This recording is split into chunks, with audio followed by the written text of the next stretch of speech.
What's up guys, I'm Stormrider Live. I've gotten some questions about what you need to start streaming and what tips I have for you. So I decided to start making some videos to help you out with everything you need to get started on Twitch. Today I'm going to show you how to start your first Twitch stream.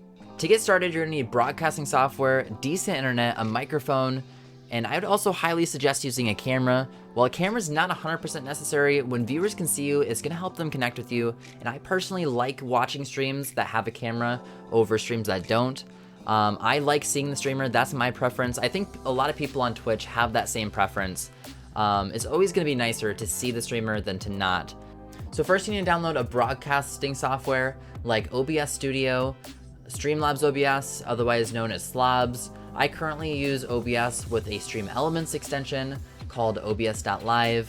They say usually that Streamlabs OBS is going to be easier than using like OBS Studio if you're just starting out streaming. I started out with OBS Studio and then I kind of switched over to Streamlabs OBS. I've never seen much as far as like differences between them. So I think it's kind of just a personal preference. Maybe go ahead and start with Streamlabs OBS, and then if you aren't really liking that one too much, you can try out another one, see how that is, and then decide what you like the best as you go. Once you have your broadcasting software opened up, you're going to need to set up some scenes, some sources. I'm going to show you how to get that stuff done. If you don't know what a scene is, basically during your Twitch stream, you're going to want to have different scenes set up so that you can switch different screens during your stream. For example, if you want a starting soon screen, you'll need that set up separately as its own scene. Anything that you want to switch to. So starting soon, I've got one for a full camera like this. I've got one set up for if I want to capture what's on my right monitor over here. If I want to capture what's on my left monitor, I've got that set up separately. I've got different things for when I use a mobile device, all kinds of different scenes on here. When you're just starting out, I'm going to show you the basics of what you need. So first you would hit the add symbol over here, and you can name your scene anything you want and then hit OK, and it'll pop up under the scenes area. I already have an example scene set up that we're going to use for this. And I also have sources already in it. You're not going to have any sources there either. Right here is going to be blank for you. What you need to add is you'll have to add a source for your microphone. You'll have to add a source for your camera. If you want display capture so that the stream can see what's on your computer, you'll need to add that. Anything you want to show up on stream, you'll need to add a source for, whether it's maybe a capture card to use video game consoles, different things like that.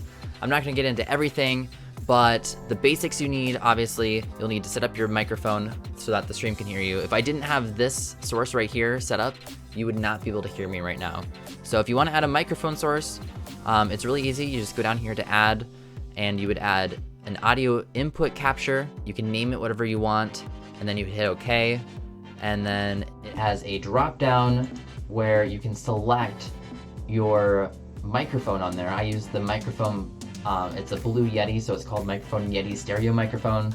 That is the one I use.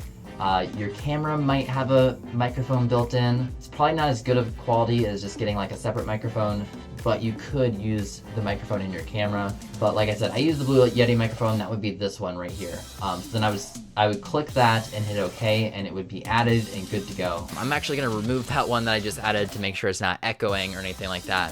Face cam, you don't need to have that. I just have that just because, but that's not something you're going to need for right now. A video capture device you're going to need if you want to use a camera. So you do it the same way pretty much as you added your microphone. So you'd go to add, you would click video capture device, name it whatever you want, and then hit OK. You would have a drop down where you can select your camera and then hit OK again, and your camera should pop up. You might need to resize it or whatever, because it'll probably pop up really big or something, and then just resize it how you see fit. In addition to that, if you want the stream to be able to see what's on your computer screen, you'll need to add a display capture. It's just as easy. You're gonna just add another source called display capture, and then it's gonna give you some different options. So you can add display 1 or display 2 if you have different monitors. You might just have one display. If you have 2 monitors, it's gonna have 2 different displays on there.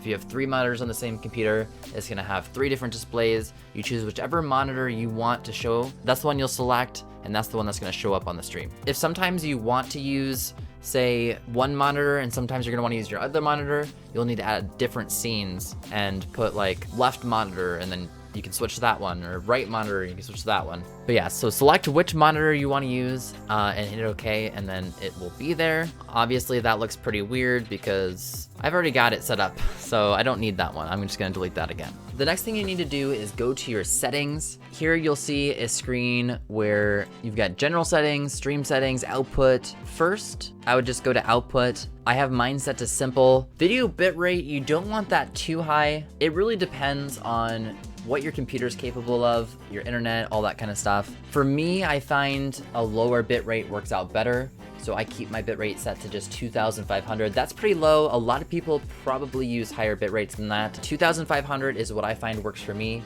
You can find what number works for you the best by simply just testing out some different bitrates.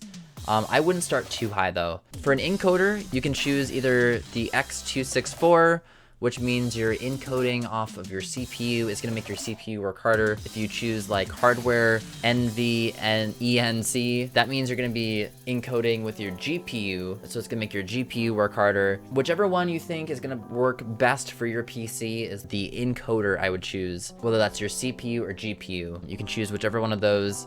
Audio bitrate, I've always kept at 160. I have my encoder preset to very fast, but you should make these settings whatever works best for you. You can do some testing, try out different settings, see what works. If something makes the stream lag more, then try changing it. But testing is always gonna be your best route for this. When you go to video, I keep my base and output resolutions just set to 1280, 720. Again, you can choose whatever works best for your PC. Frames per second, I keep at 30. Broadcasting at 30 frames per second works best for me. Do whatever works best for you, but you can try it at 60 first, see how that goes, and then change it to 30 if you think that's gonna be better. If it's not, you can change it back to 60. Just kind of try different ways and then see what works best. The next thing you need to do is you need to get your stream key off of your Twitch channel. If you don't know how to do that, I'm gonna show you. So let's pull up Twitch. First of all, go to twitch.tv. Once that loads up, go ahead and go to your dashboard. Click on the 3 lines on the top left. From there, you can go to preferences, and then your channel preferences. Right there at the top, it's gonna show your primary stream key. That stream key is gonna let you stream from your broadcasting software, and it's gonna send it to your Twitch channel. So you need to take that stream key.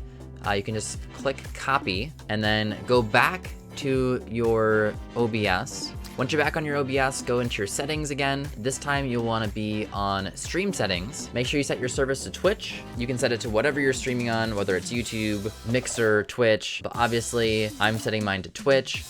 And then you're gonna put your Twitch stream key right there. I'm not gonna put it because mine's already there. Don't show your stream key to anybody, because if somebody has your stream key, they can put that in on their software and stream right to your Twitch channel. That stream key is what allows a stream to go to your channel.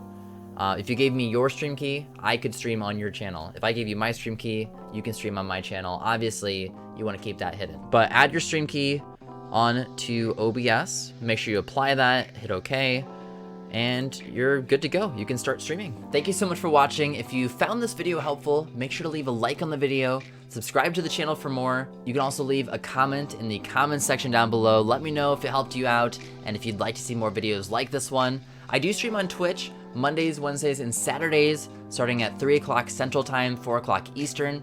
So join us in the Twitch chat. We'd love to have you. Also, you can join my Discord server. Links for all of those will be down in the description below. Thanks again, and I'll see you in the next one.